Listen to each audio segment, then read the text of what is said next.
बिस्मिल्लाहिर्रहमानिर्रहीम। प्रोग्राम है inside the news और मैं हूं सना गौरी। कल के दुश्मन आज के दोस्त। लगता है तमाम अपोजिशन पार्टीज इमरान खान के खिलाफ मुत्तहिद हो गई हैं। कभी ऐसा लगता था कि पीटीआई की गवर्नमेंट के खिलाफ बात है, लेकिन आज तो इमरान खान के साथ के लिए खुल्लम खुल्ला बयान दिए जा रहे हैं कि किसी भी तौर से अदम एतमाद की तहरीक लाके इनको हटा दिया जाए। 2018 कोई बहुत पुरानी बात नहीं, यही वो लोग हैं जो कि एक दूसरे के खिलाफ बयानात दे रहे थे, मुजरिम भी कह रहे थे, सड़कों पे घसीटने की बात भी हो रही थी। और मरियम नवाज साहिबा ने यह तक कहा कि जो इमरान खान को वोट देगा वो जरदारी को वोट देगा, और जो जरदारी को वोट देगा वही वोट इमरान खान को जाएगा। इसी तरह से कुछ दिनों पहले की ही बात है, ये भी बहुत पुरानी बात नहीं। पीडीएम बनती है और पीडीएम टूट भी जाती है, और पीडीएम से अलग होती है पीपल्स पार्टी। उस वक्त जो बयानात बिलावल भुट्टो जरदारी साहब की तरफ आते हैं, ये भी सामने रखने की बात है कि किस किस्म के बयानात दिए जा रहे थे, और वो भी अवाम के सामने हैं। खुल्लम खुल्ला नवाज लीग के खिलाफ जो है वो बातें हो रही थी। साथ ही साथ ये भी वक्त हमने देखा कि कराची की सड़कों पे हमें पीपल्स पार्टी के जो मुख्तलिफ किस्म के धरने होते थे, इजलास होते थे, रैलियां होती थी, उसमें हमें कराची की सड़कों पे मरियम नवाज साहिबा, शहबाज शरीफ और जो है नवाज शरीफ साहब के पोस्टर्स नजर आए, जिसमें ऐसा लगता था कहीं ना कहीं कि ये कोई कराची का कोई विंग है पीपल्स पार्टी का जिसके ये सरबराहान है। लेकिन वक्त जो है वो बदलता चला गया और आज ये लोग फिर एक साथ मुत्तहिद हैं। अगर ये सब मुत्तहिद हो जाते हैं जैसा कि अब ये सामने आ रहा है, तो क्या अदम एतमाद की तहरीक कामयाब कर सकेंगे? और साथ ही साथ इमरान खान साहब ने भी अवामी राब्ते की जो है मुहिम है वो स्टार्ट कर दी है। इसमें बहुत अहम चीज़ जो हमारे सामने आती है वो ये कि इमरान खान साहब अब 9 फरवरी बहुत दूर नहीं है, 9 फरवरी को इस सिलसिले की पहली कड़ी है और वो आवाम से राब्ता करने जा रहे हैं। लेकिन इसके जवाब में शहबाज शरीफ साहब क्या कहते हैं, जरा हम कहेंगे कि वो भी दिखाइए जरा। अपोजिशन की सियासी जमातों की मुलाकातों की वजह से इमरान खान जो वज़ीर आज़म है उन्होंने भी अनाउंस कर दिया कि वो राब्ता मुहिम के लिए जा रहे हैं। जाके बजाएं राब्ता करें, फिर उनको अवाम बताएंगे कि आटे दाल दा भाव क्यों होता है। आटे दाल का भाव पता चल जाएगा। अब आटे दाल का भाव किसको पता चलेगा, किसको नहीं, सियासत का रुख किस तरफ जा रहा है, पारा बहुत हाई है, किसको नुकसान होता है। मेरे साथ मौजूद हैं जनाब राना गुलजार ताज साहब, आपका ताल्लुक पीपल्स पार्टी से है, उनके साथ मौजूद हैं। स्काइप पे हमें ज्वाइन करेंगे कर्नल रिटायर्ड असद महमूद साहब, आप तजिया का आ रहे हैं। सर, प्रोग्राम में आपको वेलकम करते हैं। Thank you very much. Asad Mahmood साहब, पहले आपकी तरफ आएंगे। सारी बातें अपनी तरफ, इंट्रोडक्टरी पार्ट में भी आपने सुना कि तब तमाम लोग मुत्तहिद होने जा रहे हैं। साथ ही साथ काफ लीग का भी बयान आ जाता है कि अगर रियासत जब तक साथ है हम साथ हैं। ये कुछ डगमगाने वाला बयान नहीं है काफ लीग की तरफ से, क्योंकि अगर इत्तेहादी मिल जाते हैं तो यकीनन खान साहब की गवर्नमेंट के लिए एक मुश्किल दौर है। क्या कहते हैं इस हवाले से? बिस्मिल्लाह, thank you very much. Comprehensive brief क्या है इस वक्त जो मुल्क के अंदर सियासी सूरत हाल। अच्छा, मैं एक आपसे जरूर मुझे समझ से ये बात है कि जो आज की सियासत है पीपल्स पार्टी की और फिर नून लीग की और बाकी जो छोटी पार्टियां आती, क्या आज की सियासत ठीक है या इससे पहले जो एक दूसरे की मुखालफत के अंदर ये लोग सियासत करते रहे कि क्या वो तब ठीक थे? सो दैट मीन कि अगर पूरे पाकिस्तान में लोगों से पूछें आप, तो पाकिस्तान के अंदर अनफॉर्चुनेटली पाकिस्तान हमारे पॉलिटिशियंस के ऊपर ट्रस्ट करने को तैयार। सो दैट मीन कि ये मौका महल की मुनासबत से अपना स्टांस चेंज करते हैं, अपने ऑब्जेक्टिव्स को चेंज करते हैं। एंड ये आप बाकी दुनिया के ममालिक के अंदर इस तरह की सियासत को नहीं देखेंगे। नो कमिंग ओवर जी, अब फाइन नून लीग पीपल्स पार्टी और फजलुर रहमान के जो झंडे तले एक लिहाज साहब इन दोनों पार्टियों को जमा होते हुए देख रहे हैं, इसमें कोई शक नहीं है कि ये सारी की सारी पाकिस्तान की सियासी पार्टीज हैं और ये अपने आप कह सकते हैं कि एक तो उन्होंने अपनी सियासत को भी जिंदा रखना है, आवाम के साथ उन्होंने राब्ते के अंदर भी रहना है, मीडिया के अंदर, मीडिया की खबरों के अंदर भी एक लिहाज से रहना है, और उससे भी हटके हाँ मैं ये जरूर कहूँगा ये जो अगला 1-1.5 साल अब टोटल बचता है इस हुकूमत के पास, अगर ये हुकूमत डिलीवर नहीं कर पाती तो, और सिचुएशन जो इस वक्त मैं आपसे सना ये भी कहना चाहूँगा, 3-3.5 साल का इंतहाई मुश्किल तरीन पीरियड था मैं समझता हूँ जो कि पाकिस्तान ने देखा, अनसर्टली जो रूलिंग पार्टी एक लिहाज से उसने देखा, और सूबों के अंदर भी ये मुश्किल एक लिहाज से महसूस हुई है। महंगाई, इसमें कोई शक नहीं कि बिल्कुल जोरों के ऊपर है। बट आई वुड सिंपली से, अगर इस वक्त आप देखते हैं ओवरऑल मुआशी इशारियों की हम बात करते हैं, आपकी रेमिटेंसेस जिस तरीके से आ रही हैं, आपके यहाँ ओवरऑल एक्सपोर्ट का जो ग्राफ बेहतर जा रहा है, आप जो दुनिया के दूसरे मुख्तलिफ तरह के डिपार्टमेंट हैं या इदारे हैं, उनके साथ जो आपके एग्रीमेंट्स हैं, तो मैं ये समझता हूँ कि इस हुकूमत ने अगर कुछ बेहतर डिलीवर कर दिया अगले 1.5 साल के अंदर, फिर तो सिचुएशन जो है वो बड़ी certainly is going to be different. But अब जो इस वक्त की सिचुएशन है, मैं तो फाइन, ये सारे लोगों को मैं इकट्ठे देखता हूँ, बट इसके बावजूद इनके टारगेट्स तो अलग हैं ना। Everybody wants to be in power, चाहे वो पीपल्स पार्टी की बात करें, बिल्कुल उनका राइट बनता है, नून लीग का भी राइट बनता है, उनको भी पावर में होना चाहिए। बट अब देखने की बात यह है कि पिछले 3.5 सालों से ये सारी की सारी पॉलिटिकल पार्टीज इकट्ठे होके भी और अलग होके भी ये चाह रहे हैं कि इस हुकूमत को गिरा दें। तो 3.5 सालों से तो इस तरह की कोई सिचुएशन नजर नहीं आई। अगर आपको याद हो, मीडिया पे भी हम मुख्तलिफ तरह की बातें सुनते थे कि जी ये हुकूमत अब गई कि तब गई, आर फॉर दैट मैटर ये भी आप फील करते थे कि जी अब इसके बाद, अब ये देखें ना कि जी हफ्ते के बाद, 2 हफ्ते के बाद सिचुएशन ऐसी है, ये हुकूमत नहीं होगी और इनके इत्तेहादी साथ नहीं होंगे, चाहे वो काफ लीग की बात करते हैं, एमकेएम की बात करें, मैं अख्तर मैंगल की बात नहीं करूंगा, naturally they are not basically with the government now, but सारे इत्तेहादी तो साथ खड़े रहे हैं, हर वो चीज सो फार। लेकिन सर अभी काफ लीग का जो बयान आया, ये भी बड़ा सोचने की बात है कि वो कहती है जब तक रियासत साथ है, जब तक हम साथ है। अब ये मुश्किल वक्त है पीटीआई की गवर्नमेंट पे, और खुला जब काफ लीग टीवी पे आके ये बयान दे रही है, तो इसका मतलब पीछे कोई तो बात है।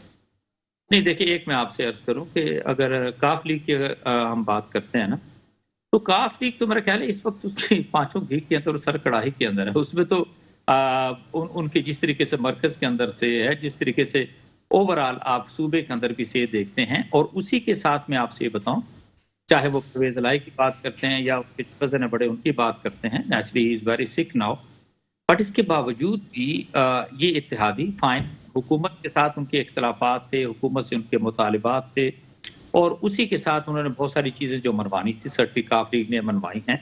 काफ लीग की बड़ी से है इस वक्त पंजाब हुकूमत के अंदर, और even for that matter federal government के अंदर। लेकिन सर कतई कलामी की माजरत चाहती हूँ, सियासत तो है ही इसी का नाम ना। कल के दुश्मन आज के दोस्त जब हम कहते हैं कि कोई बाप बन जाता है और किसी को वक्त पे बाप बनाना पड़ता है, तो काफ लीग के जो आज साथ बैठी है, इमरान खान साहब ने काफ लीग के बारे में क्या क्या बयान नहीं दिए, ये भी हमारे सामने। एमक्यू के बारे में इमरान खान साहब ने क्या क्या बयानात नहीं दिए, ये भी हमारे सामने है। शेख रशीद के बारे में इमरान खान साहब ने क्या क्या बयानात नहीं दिए, ये भी हमारे सामने। मरियम नवाज साहिबा क्या कहती रही पीपल्स पार्टी के खिलाफ, ये भी हमारे सामने है। तो आपको ये नहीं लगता कि आगे अगर कोई सिचुएशन होगी और हुकूमत को डगमगाता देखेंगे, तो सबसे पहले इत्तेहादी ही मूव कर जाएंगे? बिल्कुल, कहते हैं ना, सियाने भी कहकर गए कि अब जो भी वादे करे, जो भी बातचीत करे, जो भी बयानात दें, वो बड़ा सोच समझ के देने चाहिए, क्योंकि वही फिर आपके सामने आते हैं। और मैं समझता हूँ कि अब मीडिया की ज्यादा स्ट्रेंथ है कि जो पिछली कही हुई बातें हैं वो तो सारी की सारी लोगों के सामने आ गई, एंड सर्टनली अब ये हो तो नहीं सकता कि लोगों की मेमोरी से या मीडिया की मेमोरी से वो चीजें वॉश कर दें या डिलीट कर दें कि जो इमरान खान साहब कहते हैं। Certainly he has to face the music, लेकिन एक चीज मैं समझता हूँ कि बड़ी इंपॉर्टेंट है, वो हमें जरूर कहनी चाहिए। चौधरी बरादरान है, इन पे ये एक लिहाज से रहा है कि ये जिसके साथ चले वो बिल्कुल खुलूस और उसको मुकम्मल तौर पे इत्तेहादी बन के चले जाए। अच्छा, डिसाइड करते हैं हुकूमत को चेंज करें, हुकूमत को। अब व्हाट इज दी गारंटी कि अगर ये इलेक्शन होंगे तो ये जो काफ लीग के जो लोग हैं, और इससे हट के भी अगर कोई इत्तेहादी इनसे अलग होते हैं, तो क्या ये दोबारा असम्बलियों के अंदर, चाहे मैं सूबाई असम्बली की बात करते हैं या फिर नेशनल असम्बली की बात करते हैं, इज देयर एनी गारंटी कि जी ये फिर इसी तरीके से इलेक्शन जीत कर आ जाएंगे? वाई? बिकॉज अब मैं समझता हूँ कि इलेक्शनरिंग की जो कैंपेन है, that too is going to be very volatile, is going to be very fast. और मैं ये जरूर कहूंगा अब आपसे, ये जैसे 2018 की इलेक्शन कैंपेन थी या 13 वाली थी, this campaign is going to be totally different.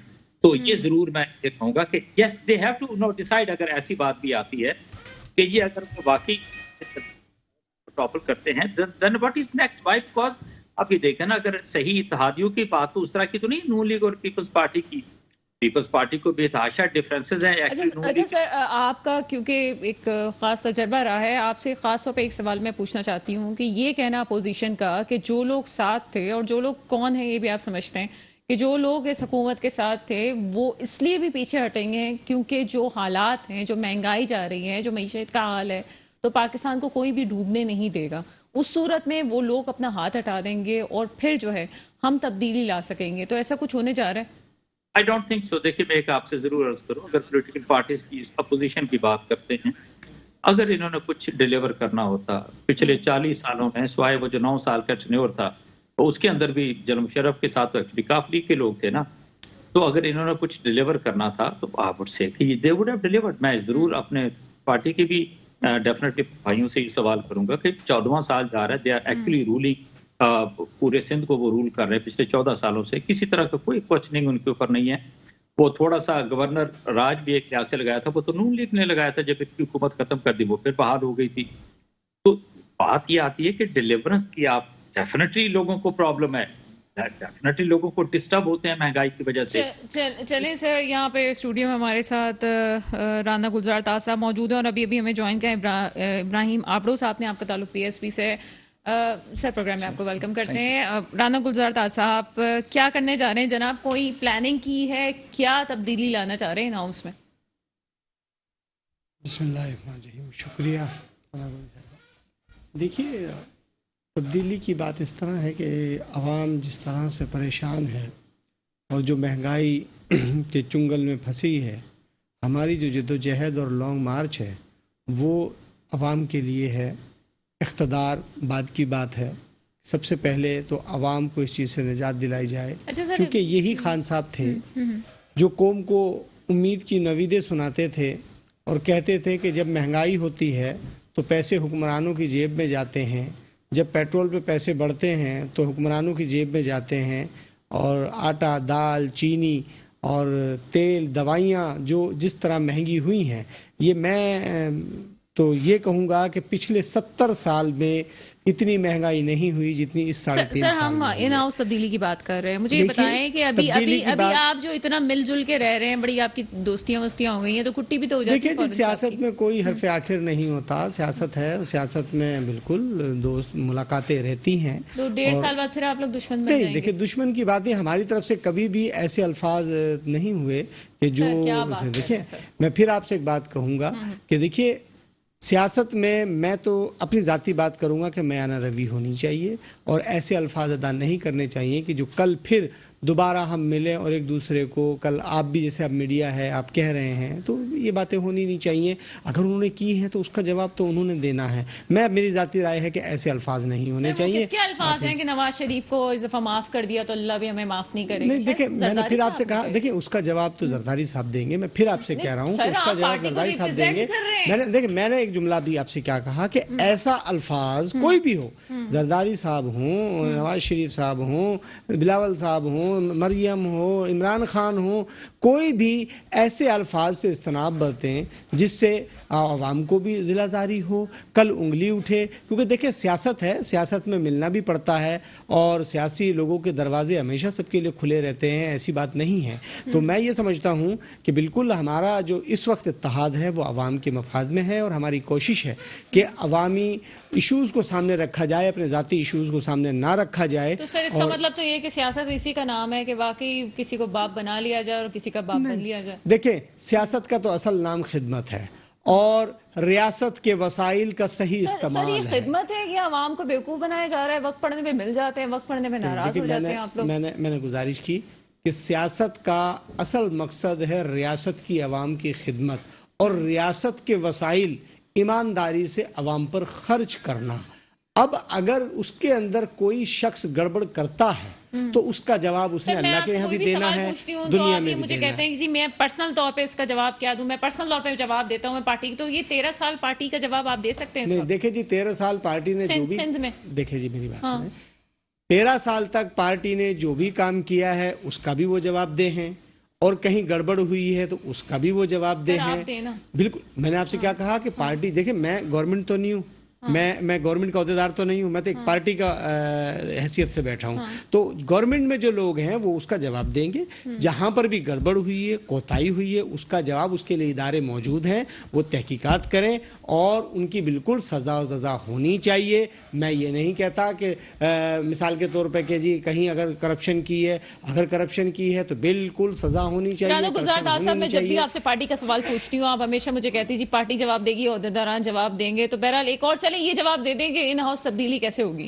देखिए, मैंने आपसे फिर वही कहा कि देखें अभी सिर्फ इत्तेहाद हो रहे हैं, मुलाकातें हो रही हैं, जो कुछ भी होगा आपके सामने होगा, कोई चीज़ ढकी छुपी नहीं है। हमने हमेशा पार्लिमान की सुपरवेसी के लिए काम किया है, आइन की बहाली के लिए काम किया है। बिल्कुल जो भी कुछ होगा आपके सामने होगा। बहरहाल जो कुछ होगा सामने होगा। बातें तो हो रही अदम एतमाद की तहरीक लाने की, लेकिन सवाल ये पैदा होता है जब ऐवान बाला पे ही एक कानून की बात हो और उन्हीं के अरकान गायब हो जाएं तो आगे अदम एतमाद का क्या होगा? एक छोटा सा ब्रेक है, ब्रेक के बाद इस पर भी बात करते हैं। ब्रेक के बाद आपके सामने हाजिर हैं और मेरे साथ इब्राहिम आबड़ो साहब मौजूद हैं। इब्राहिम आबड़ो साहब, बातें तो होती हैं अदम एतमाद तहरीक के हवाले से, लेकिन हम ये देखते हैं कि ऐवान बाला से भी जहाँ पे जो अपोजिशन है वो अक्सरियत में है और हुकूमत जो है वो अक़लियत में है, उसके बावजूद पीटीआई जो है कामयाब हो जाती है। इनका इत्तेहाद कब तक रहेगा? ये जो दोस्तियाँ ये कब तक कायम रह सकती हैं? थैंक यू डॉक्टर साहिबा, पहले आपका शुक्रिया, आपने प्रोग्राम में मदद किया। देखें, ये पीपल्स पार्टी की और नून लीग की और पीटीआई की ये एक नूरा कुश्ती है। अच्छा, ये पहले भी ये सारी चीज़ें करते आए हैं और अब भी अवाम को बेवकूफ़ बना रहे हैं ये कि इन हाउस तब्दीली होगी और ये होगा वो होगा। बहुत सारे बिल जो इन्होंने अभी पार्लियामेंट में पास किए, पार्लियामेंट में अक्सरियत अपोजिशन की है, तो उसमें उन्होंने तो मेजोरिटी उनकी है, मेजोरिटी पूरी नहीं होती, उनका बिल आराम से पास हो जाता है। वहाँ पर तो ये आवाज़ उठाते नहीं जहाँ पे इनको आवाज़ उठाना चाहिए। और महंगाई आप देख रही हैं कितनी हो गई है, अवाम जो है खुदकशियाँ करने पे मजबूर हैं। तो पीपल्स पार्टी हो, पीटीआई हो या नून लीग हो, देखें पीपल्स पार्टी की जो हुकूमत चल रही है वो पीटीआई की जो हुकूमत चल रही है वो पीपल्स पार्टी की वजह से चल रही है।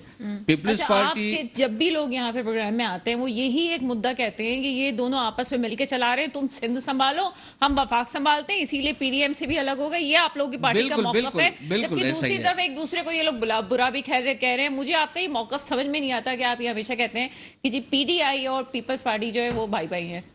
देखें, पीपल्स पार्टी पहले भी इनका हिस्सा रही है। ये जो पीडीएम बनी, पीडीएम से वो निकली इसी वजह से कि वो सिंध संभाले और वो पीटीआई की हुकूमत चलाए।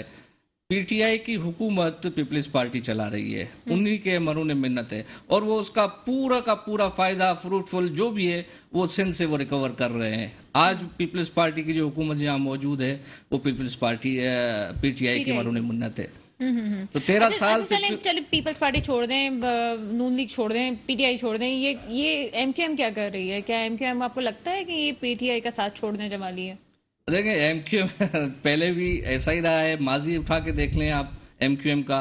पहले भी उन्होंने यही कहा है, जहाँ पे उनको चाहिए होता है कि भाई यहाँ से हमें थोड़ी चीज़ें मिलनी है या अपने मफाद की खातिर, वो इधर से उधर हो जाते हैं, उधर से उधर हो जाते हैं। इनको एक सीट मिल जाए, एक वजारत मिल जाए, इस सीट छोड़ देंगे वहां से, वहां उनके साथ मिल जाएंगे, वहां से कोई इनको ऑफर आ जाए तो वहां चले जाएंगे। एमक्यूएम का पूरा रिकॉर्ड देख लें, एमक्यू ने किया ही अभी तक यही है। अच्छा, एमक्यूएम का मौकफ ये है, जो अपोजिशन का मौकफ है, ये कहती है कि जी एमक्यूएम अगर उनके साथ रही तो अगली दफा उनको वोट नहीं मिलेंगे, ये उनके खतरात हैं। एमक्यूएम को ये खतरा है इस बात का। तो आपको लगता है कि ये अभी गवर्नमेंट अदम एतमाद की तहरीक में या अपोजिशन के साथ मिलने वाले हैं? कुछ आपका तज्जिया इस हवाले से? देखें, जहाँ तक मेरा अपनी सोच है, थिंकिंग है, वो गलत भी हो सकती है। मेरा ये मानना है कि पीपल्स पार्टी के लोग हों, एमक्यूएम के लोग हों या काफ लीग के लोग हों या किसी और जमायत के जिसके पास 2-2, 4-4 सीटें हैं, वो कभी भी हुकूमती इत्तेहाद से नहीं टूटेंगी, नहीं जाएंगी कहीं पर भी। और ये अदम एतमाद की जो ये बात कर रहे हैं पीपल्स पार्टी या नून लीग वाले, पीडीएम वाले, ये कभी भी इनकी कामयाब नहीं होगी। चलिए जी, कर्नल रिटायर असद महमूद साहब की तरफ हम आ जाते हैं। सर, आप मुझे सुन सकते हैं? जी बिल्कुल, आई कैन। अच्छा, एक जो चीज सामने आती है वो इम्पोर्टेंट ये है कि हमेशा अदम एतमाद की तहरीक की बात की जाती है और साथ ही ये कि अगर इनकी इत्तेहादी जमातें साथ हो गई तो अदम एतमाद की तहरीक कामयाब हो जाएगी। मुझे ये बताएं कि पूरे जो एक है अदम एतमाद की तहरीक के लिए 172 वोट चाहिए और पहले भी वोट ऑफ कॉन्फिडेंस हासिल कर चुके हैं इमरान खान साहब, उसमें 168 वोट्स जो है उनको पड़े थे। ये आपको लगता है कि 4 वोट्स का फर्क ये लोग मुकम्मल कर पाएंगे? और अगर ऐसा हो जाता है तो वाकई फिर ये खतरा है इमरान खान साहब के लिए? देखिए सना, मैं एक अगर ये इत्तेहादी जमातें अगर 3.5 सालों से ये चल रही हैं पीटीआई के साथ, तो अगले 1.5 सालों के अंदर तो इन इत्तेहादी जमातों ने कोशिश करना है कि अपने आप को कंसोलिडेट करें। जो कुछ उन्होंने काम किया या अगले 1.5 साल के अंदर हुकूमती वसाइल या फाइनेंसेस थोड़े से बेहतर होते हैं तो ये अपने हलकों के अंदर ये बेहतर काम कर सकेंगे। तो मैं ये ज़रूर कह सकता हूँ कि इनके लिए ही बेहतरी होगी और अगले जो 2023 के अंदर इलेक्शन होते हैं तो इनको अपनी सीटें मेरा ख्याल है ईजिली उसको ये मैनेज कर पाएंगे। मैं इत्तेहादियों की आपसे अर्ज कर रहा हूँ। देखिए ना, एक सवाल तो जरूर किया जाना चाहिए, अच्छा भी ठीक है इत्तेहादी इनके साथ जाके मिल जाते हैं, what benefit they are going to get? मैंने आपसे पहले भी अर्ज किया था, कोई गारंटी है कि अपनी जो छोड़ी हुई सीटें ये किसी तरीके से इत्तेहादियों की मैं बात करूं क्या वो जीत जाएंगे? क्वेश्चनेबल। दूसरी चीज ये भी आती है, पीपल्स पार्टी मैं समझता हूँ जैसा भी आप करना है वाकई ये वफाक की जमात है और अगर हम तीनों पॉलिटिकल पार्टीज जो बड़ी हैं अगर उनको इन कंपैरिजन देखें तो पीपल्स पार्टी की सियासत के अंदर, मैं गवर्नेंस की नहीं उनकी मैं बात कर रहा, मुझे बहुत सारी शिकायत हो सकती हैं लेकिन इनके अंदर कम से कम वो पॉलिटिकल मैच्योरिटी इस पार्टी के अंदर मौजूद है। इसके तमाम जो लोग हैं या आप उससे जो इनके पॉलिटिशियंस चाहे किसी भी टीयर के हैं ये समझदारी की बात करते हैं, अनलाइक जैसे नून लीग के आप पॉलिटिक्स देखते हैं या फिर अच्छा, लेकिन शाहिद खाकान अब्बासी जब भी बात करते हैं काफी वो अपनी पार्टी से थोड़ा सा हटके भी बाज़ औक़ात बयान देते हैं, बड़ी टिका के बात करते हैं। ये शाहिद खाकान अब्बासी साहब कहते हैं कि जब तक बैसाखी साथ है तब तक तो कुछ इन हाउस तब्दीली नहीं हो सकती, लेकिन हमें ख्याल है कि बैसाखी हट जाएगी और इन हाउस तब्दीली हो जाएगी। तो आपको लगता है कि जिसको ये बैसाखी कह रहे हैं वो हटने वाली है? अब जाहिर सी बात है अगर बैसाखी हटने वाली है तो एक का हाथ दूसरे के ऊपर जाएगा। और फिर ये भी कहते हैं कि इन हाउस तब्दीली, मरियम नवाज साहिबा दूसरी तरफ कहती हैं कि इन हाउस तब्दीली जिनकी वजह से आती है हम उनका साथ नहीं लेंगे। दूसरी तरफ शाहिद खाकान अब्बासी कहते हैं कि इन हाउस तब्दीली ऐसे ही नहीं हो जाती, अदम एतमाद की तहरीक लानी है तो ऐवान बाला से शुरू करके देख लें, आपको रिजल्ट पता चल जाएगा। तो ये क्या सिनेरियो बनने जा रहा है? देखिए, जहां तक तो आपने बात की ना शाहिद खाकान अब्बासी की, I have serious reservations about him. मैं I don't take him serious किसी सूरत के अंदर भी, बल्कि मुझे हैरानी होती है कि शाहिद खाकान अब्बासी साहब जैसे लोग वो इस मुल्क के वजीर आज़म भी रह के गए हैं and I am really very very surprise उनका एटीट्यूड, उनकी लैंग्वेज, जिस तरीके से वो डील करते हैं चीज़ों को। And I am not prepare कि मैं खुदा न खासा किसी तरीके से इस पार्टी के लोगों को बिलीव करूं, बिकॉज जितने कंप्रोमाइजेस मैं समझता हूं कि इस नून लीग ने किए हैं किसी भी स्टेज के कंप्रोमाइजेस भी किए, लोगों को धोखा भी दिया। अगर इसको कंपैरिजन में आप लेके जाएं पीपल्स पार्टी के ज्यादा मैच्योर, पीटीआई भी सर्टली उस तरीके से चले हैं, तो मैं ये जरूर आपसे कहूंगा कि ये करके तो देख लेना। देखें ना, पहली बात तो ये है अगर इन्होंने ये सीरियस है एक दूसरे के साथ, ये सारी पॉलिटिकल पार्टीज आगे चलना चाहती हैं, तो सबसे पहले तो इनको अदम एतमाद की तहरीक जो है वो लानी चाहिए स्पीकर के खिलाफ और डिप्टी स्पीकर के खिलाफ। क्यों? क्योंकि उसके अंदर बेसिकली वो सीक्रेट बैलेटिंग होती है and that is the stage के जहां पर सर्टनली मे बी अगर कुछ इत्तेहादी हैं जिनको कोई इशू आ रहा है पीटीआई के साथ, तो उसके अंदर हो सकता है कि सिचुएशन चेंज होती है। अगर सिचुएशन चेंज होती है तो तरीके अदम एतमाद अगर मंजूर होती है, फिर नया स्पीकर बनता है तो scenario is going to be different. But इस आप लीडर ऑफ द हाउस की बात करते हैं तो वो तो शो ऑफ हैंड से आप एक लिहाज से लेकर आते हैं।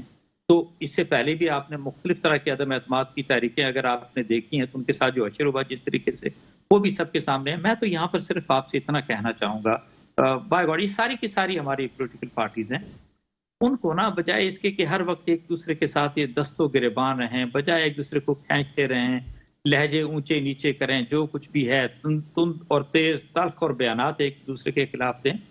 Why don't they work? Peoples Party को इतनी अपॉर्चुनिटी मिली हुई है 14वें साल के अंदर, मैंने कहा सिंध इनके पास है and they should have done wonders actually. Sindh के अंदर कराची, हैदराबाद, सक्कर की बात करते हैं, इंटीरियर सिंध की बात करते हैं, they would have done lot many things actually in Sindh, unfortunately they couldn't do it. हकीकत में मैं आपसे ये बताऊं, लाइक अगर आप नून की बात करते हैं, उन्होंने 10 साल का टेन्योर गुजारा, सारे का सारा फोकस सना उनका लाहौर के ऊपर था, बाकी पंजाब का तो कोई हाल नहीं था। मैं आपसे ये बिल्कुल मैं समझता हूँ कि जो जिस तरीके से मैं चीज़ों को देख रहा हूँ, the way things are developing, economically थोड़ा सा हम बेहतरी की तरफ जा रहे हैं। महंगाई तो चलो पूरी दुनिया के अंदर है ना, yes we are suffering because of that, but other than that मैं समझता हूँ हुकूमत के पास अब जिस तरीके से वसाइल आना शुरू हैं, और मैंने जिस तरीके से पंजाब के अंदर स्पेशली मुख्तलिफ तरह की डेवलपमेंट को मैं होते हुए देख रहा हूँ, और फोकस होके प्रैक्टिकली वो डेवलपमेंट हो रही है जो कि पूरे पंजाब को कवर कर रही है, सदर्न पंजाब को कवर कर रही है, जिसको हमेशा से ये दोनों पार्टीज, पीपल्स पार्टी भी और नून लीग, बड़ा पूरे तरीके से सदर्न पंजाब को ये इग्नोर करते रहे। ठीक है सर, आपका मौका आ गया।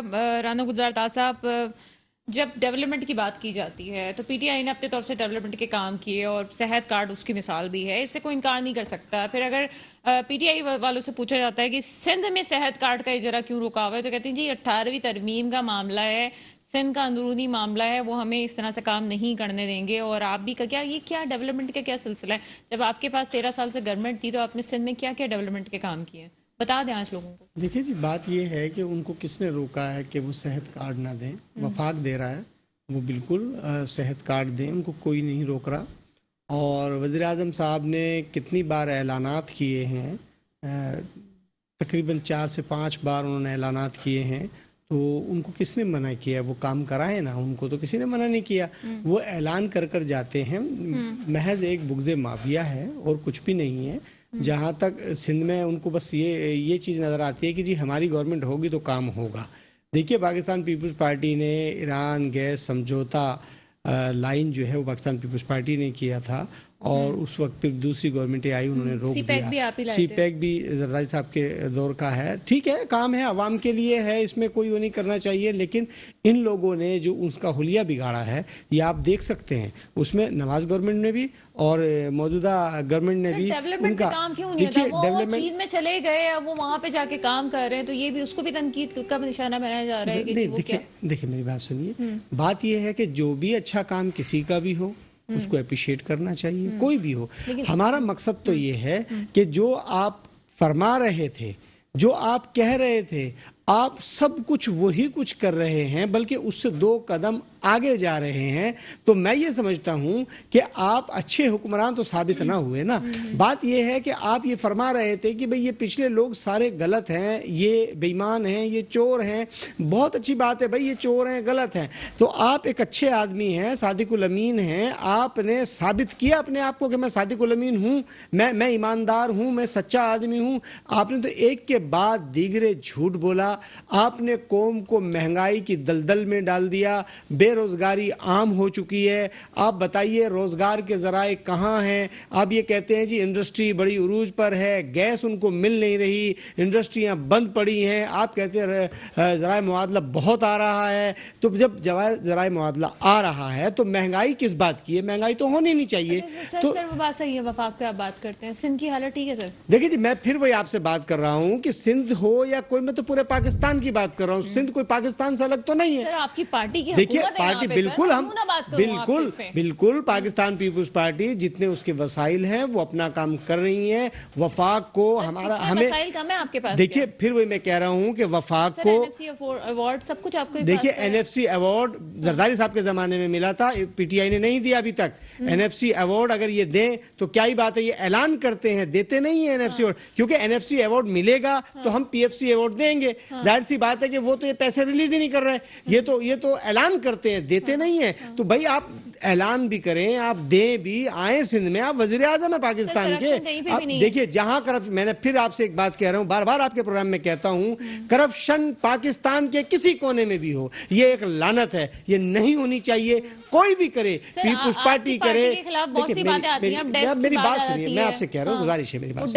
देखिए जी, मैं कहता हूँ करप्शन पीपल्स पार्टी करे, करप्शन नून लीग करे, करप्शन पीटीआई करे, पीएसपी करे, एमक्यूएम करे, करप्शन होनी नहीं चाहिए। करप्शन एक लानत है। मैं ये कहता हूं इनके तहकीकात होनी चाहिए और सजा और सजा का अमल होना चाहिए। ये कब होगा? ये तो नहीं होता। तो इमरान खान साहब ने तो गवर्नमेंट ही इस बुनियाद पे हासिल की थी कि एहतिसाब होना चाहिए, अकॉस द बोर्ड एहतिसाब होना चाहिए। तो उनके पास तो खुद दाएं और बाएं डाकू और लुटेरे बैठे हुए हैं। तो जनाब एहतिसाब का अमल कब शुरू होगा? अकॉस द बोर्ड होना चाहिए, क्यों नहीं होता? तो बात यह है कि इसका मतलब यह है कि इमरान खान खुद इनके हिस्सेदार हैं। हैं। बात यह है कि वो 200 अरब रुपए कब आएंगे, जो मुराद शहीद साहब फरमा रहे थे। बहुत अच्छी लगी आपने कहा पीएसपी है, चाहे वो भी करप्शन करे। पहली दफा इब्राहिम साहब, ये मैंने पीपल्स पार्टी के मुंह से ही बात सुनी है, वरना तो अभी तक जितने भी मेरे प्रोग्राम में आते हैं वो ये कहते हैं कौन सी पीएसपी है, कौन सी जमात है जो हमारे खिलाफ बात कर रही है कौन। चले आज राना गुलजार साहब आपने अपने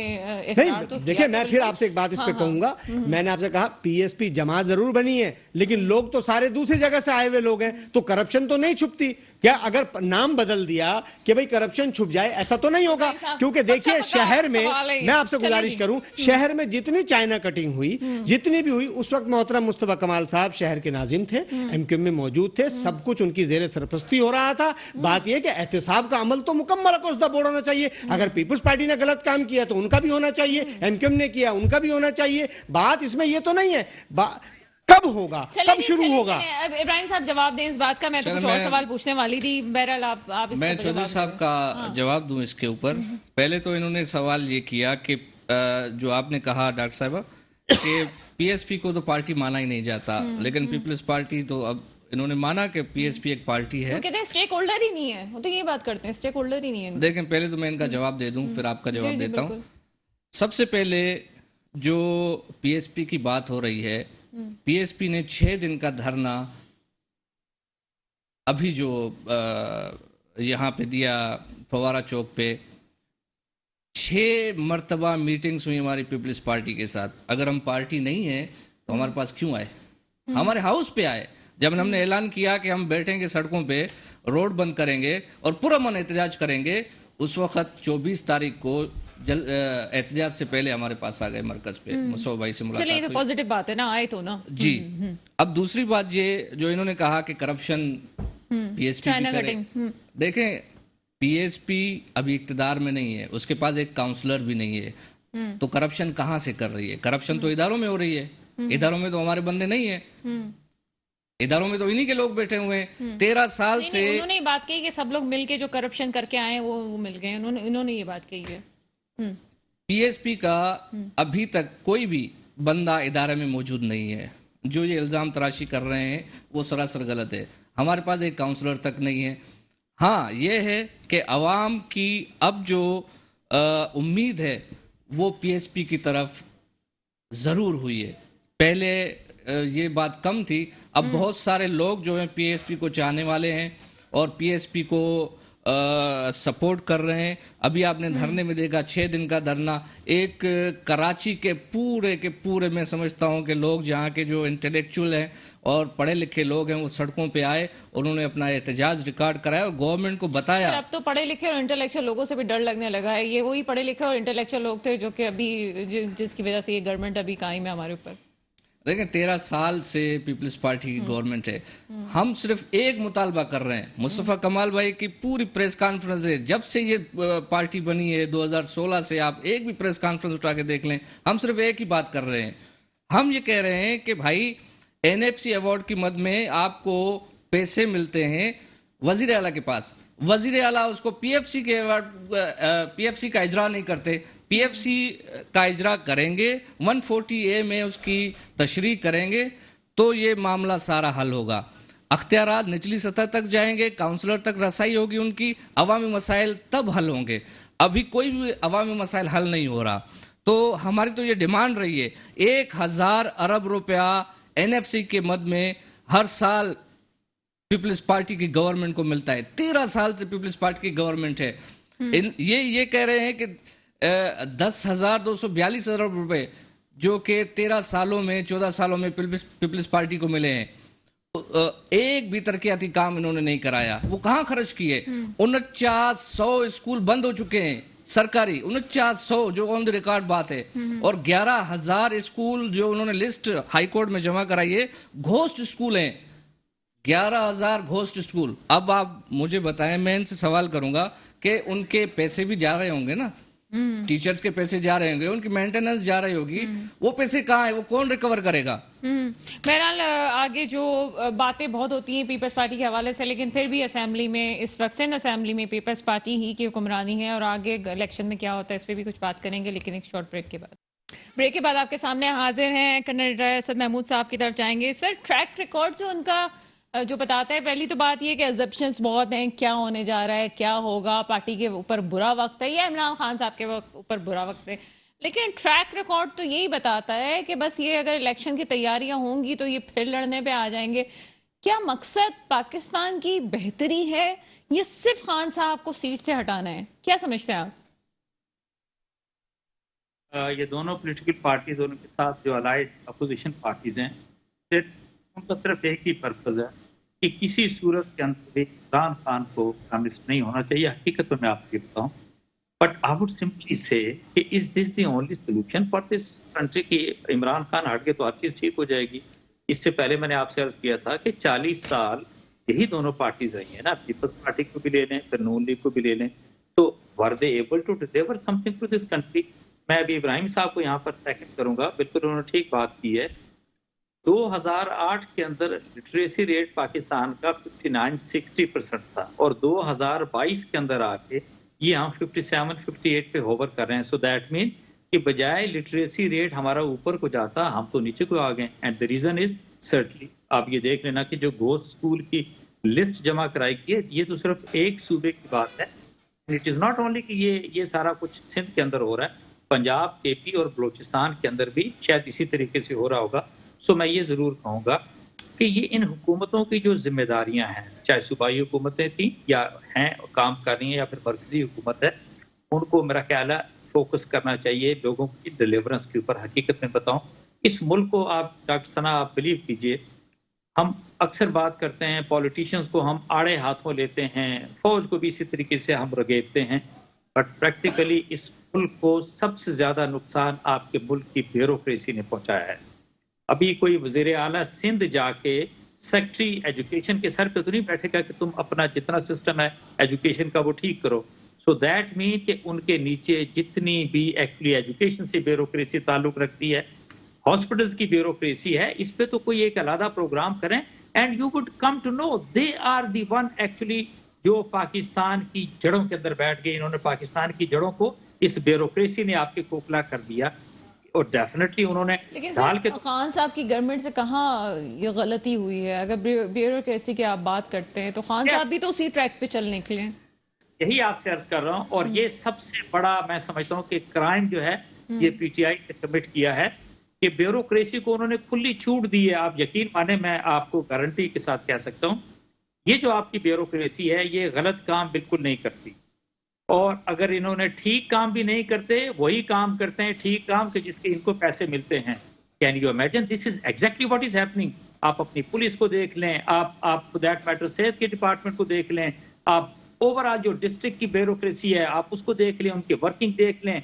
आप क्या समझते हैं कि सिंध के अंदर, पंजाब के अंदर कि कोई एक आम आदमी जो है वो किसी एसी के पास जाके, एसी तो बहुत बड़ी बात है ना, उससे नीचे चले जाएं पटवारी के पास, तहसीलदार के पास या फिर एसएचओ के पास जाके अपना को काम करवा सकता है?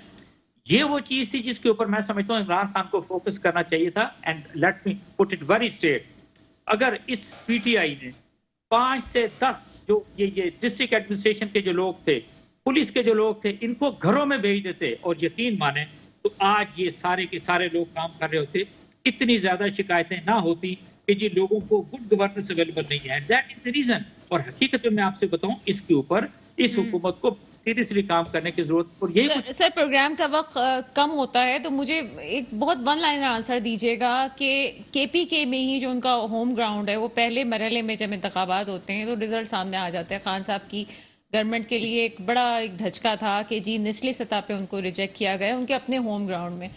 ऐसे क्या फेलियर्स हैं जो कि खान साहब की गवर्नमेंट ने किए या गलतियां की हैं जिसकी वजह से ये सब कुछ आज हो रहा है और आवाम परेशान है इस वजह से? मैं ये समझता हूँ कि एक आवाम से राब्ता जितना होना चाहिए सर्टनली उतना राब्ता नहीं है। और फिर जो उनकी चॉइस है, मैंने कहा ना ब्यूरोक्रेसी पे इनका कोई कंट्रोल नहीं है, बिल्कुल बेशुतर बेमुहार ये काम कर रहे हैं। प्राइस कंट्रोल कमेटीज नहीं काम कर रही तहसील लेवल के ऊपर, डिस्ट्रिक्ट लेवल के ऊपर। और केपी का जो आपने तस्करा किया, महमूद खान उनके जो वजीर आला हैं इंतहाई कमजोर आदमी है।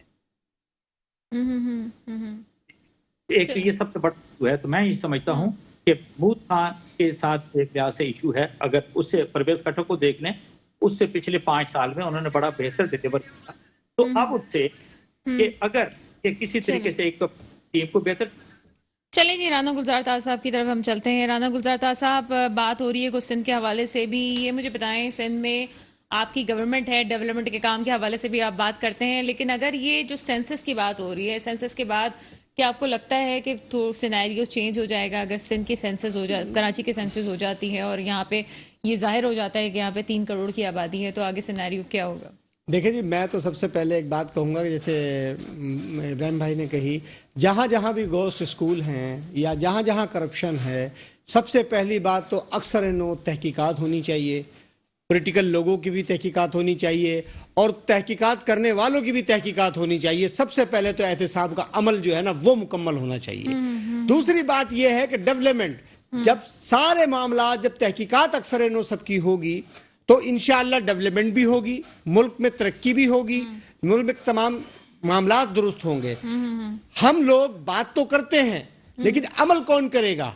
बाहर तो अच्छी अच्छी बातें सब लोग करते हैं तो अमल नहीं करते, चाहे वो इमरान खान है, चाहे वो पीपल्स पार्टी वाले हैं, चाहे वो नून लीग वाले हैं। मैं ये कहता हूं कि सबसे पहले एहतसाब का अमल अक्रॉस द बोर्ड मनोन तरीके से होना चाहिए और पाकिस्तान को करप्शन से निजात दिलानी चाहिए। मेरा पहला मेरी बात ये है। चलो इब्राहिम आबड़ो साहब की तरफ हम चलते हैं, प्रोग्राम का वक्त कुछ कम है।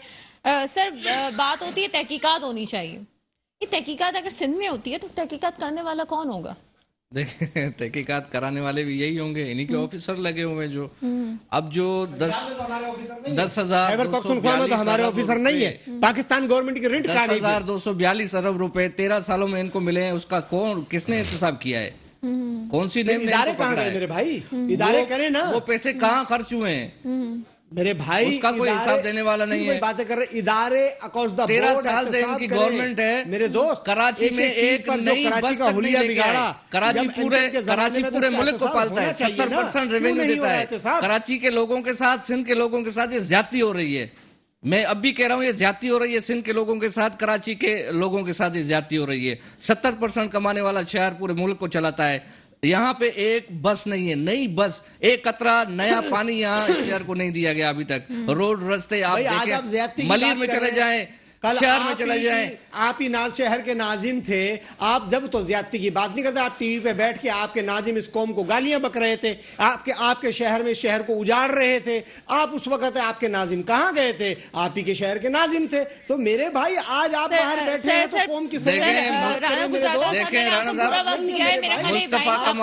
मुस्तफा कमाल वाहिद वो शख्स है जिसने इस कराची को बनाया, अमन का गहवारा है जिसने इस कराची को बनाया। जब वो मेयर थे, मैं इसका जवाब दे दूं, जब वो मेयर थे कराची के, कराची शहर जो है वो पूरी दुनिया में तेजी से तरक्की करने वालों शहरों में 12 नंबर पे आया था। मुस्तफा कमाल को इस चीज का अवार्ड दिया गया था। आज दुनिया की रैंकिंग देख लें, कराची शहर दुनिया की बदतरीन रिहायशों में आता है। यहाँ लोग रह नहीं सकते। इसका असर ऐसा कर दिया है पीपल्स पार्टी की गवर्नमेंट ने। तो मैं इनको कहता हूं कि भाई आप फारिग हैं, जैसे खैबर पख्तूनख्वा में पीटीआई फारिग हो गई है, इंशाल्लाह अगले इंतखाबात में पीपल्स पार्टी को पीएसपी यहां फारिग कर देगी। सर कैसे करेंगे? अवामी जो सोच है वो पीएसपी की तरफ है। मैं बताता हूं साहब, शहर के खादिम माजी देख ले, सीट नहीं मिली, आवाम ने मुस्तरद कर दिया खादिम को। आप जवाब भी सुन ले मेरा। मैं आइडियलिज्म पे नहीं जा रही हूँ, मैं आपको पूछ रही हूँ कि क्या स्ट्रेटजी है, कैसे फारिग करेंगे? क्या सेंसस के बाद आप समझते हैं कि कोई सूरत हाल बदलेगी? कैसे बदलेगी सूरत हाल? 70% तो इस वक्त नुमाइंदगी है ना सिंध गवर्नमेंट में, यहाँ पे पीपल्स पार्टी की। जी, मैं यही अर्ज कर रहा हूँ। देखें, सेंसस की पहले ही बात हमने की है कि सेंसस यहाँ का सही नहीं हो रहा।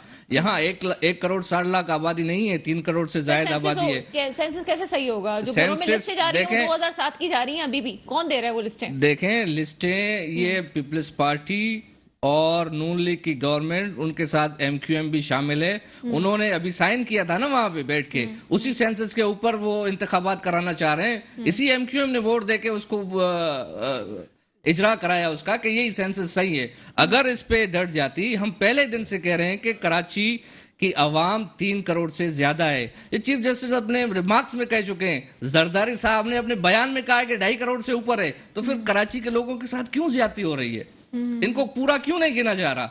अगर आप हमें पूरा नहीं गिनेंगे तो मेरे हिस्से का पानी मुझे नहीं मिलेगा, मेरे हिस्से की नौकरी मुझे नहीं मिलेगी।